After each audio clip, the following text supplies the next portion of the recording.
meyakinkan atasan atau stakeholder. Teknik dasar komunikasi persuasif.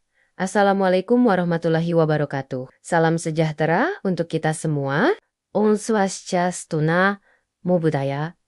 Salam kebajikan. Para pejabat administrator dan jabatan fungsional ahli media yang saya hormati, dalam peran Anda yang semakin strategis, seringkali Anda tidak cukup hanya dengan memiliki gagasan atau program yang bagus. Anda juga perlu meyakinkan orang lain, baik itu atasan, rekan sejawat di unit lain, maupun pemangku kepentingan eksternal, untuk menerima, mendukung, atau mengalokasikan sumber daya bagi gagasan atau program tersebut. Disinilah komunikasi persuasif memainkan peran kuncinya. Apa itu komunikasi persuasif? Ini adalah seni dan kemampuan untuk mempengaruhi sikap, keyakinan, atau tindakan orang lain melalui penyampaian pesan yang terstruktur, logis, dan meyakinkan tanpa menggunakan paksaan atau manipulasi. Tujuannya adalah agar audiens Anda secara sukarela setuju dan mendukung apa yang Anda sampaikan atau usulkan. Dalam konteks pekerjaan Anda, ini bisa berarti mendapatkan persetujuan anggaran, dukungan kebijakan, partisipasi dalam program, atau perubahan cara pandang terhadap suatu isu. Bagaimana cara membangun argumen atau komunikasi yang persuasif? Sejak zaman Aristoteles, dikenal 3 pilar utama persuasi yang masih sangat relevan hingga kini: logos, pathos, dan ethos. Pertama, logos. Ini adalah fondasi terkuat dalam komunikasi profesional di lingkungan pemerintahan. Logos berkaitan dengan kekuatan argumen rasional Anda.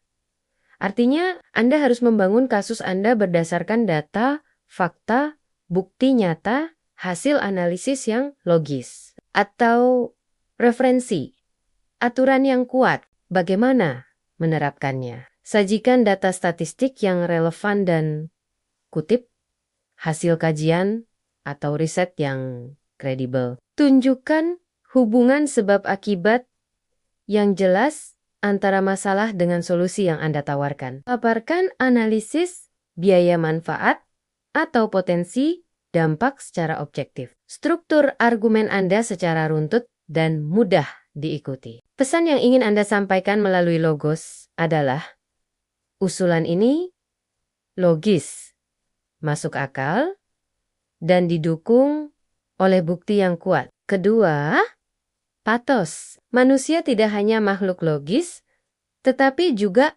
emosional. Pathos adalah tentang kemampuan menyentuh nilai-nilai, harapan, kekhawatiran, atau aspirasi audiens Anda agar mereka merasa terhubung dan peduli dengan isu atau usulan Anda.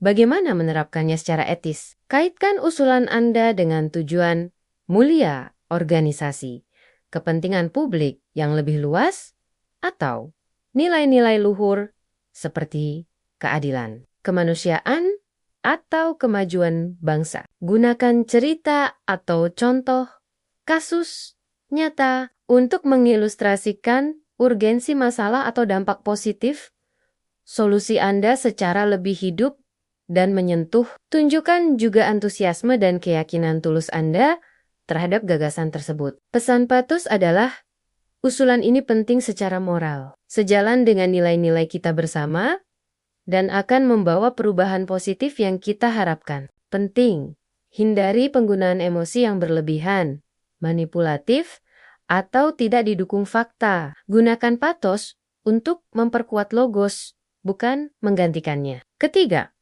ethos. Seberapa kuat pun argumen logika dan sentuhan emosi Anda, audiens akan sulit yakin jika mereka tidak percaya kepada Anda sebagai pembawa pesan. Ethos adalah tentang membangun persepsi bahwa Anda adalah sumber yang kompeten, dapat dipercaya, memiliki integritas, dan berniat baik. Bagaimana membangun ethos? Tunjukkan penguasaan Anda terhadap substansi materi. Jika Anda memiliki rekam jejak keberhasilan sebelumnya, itu akan sangat membantu jaga integritas dan konsistensi perilaku Anda sehari-hari. Sampaikan tujuan Anda secara transparan. Jika memungkinkan, dapatkan dukungan atau testimoni dari pihak lain yang dihormati oleh audiens Anda. Pesan etos adalah, saya memahami isu ini. Saya dapat dipercaya dan niat saya baik untuk kepentingan bersama. Selain ketiga pilar tersebut, ada beberapa tips tambahan untuk persuasi yang efektif. Kenali audiens Anda. Siapa mereka? Apa prioritas dan bahasa mereka? Sesuaikan pendekatan Anda. Meyakinkan atasan mungkin butuh penekanan berbeda dibandingkan meyakinkan kelompok masyarakat. Antisipasi argumen balik.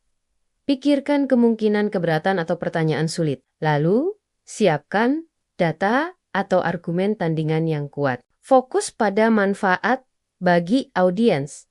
Jika memungkinkan, tunjukkan bagaimana usulan Anda juga dapat membantu audiens mencapai tujuan mereka.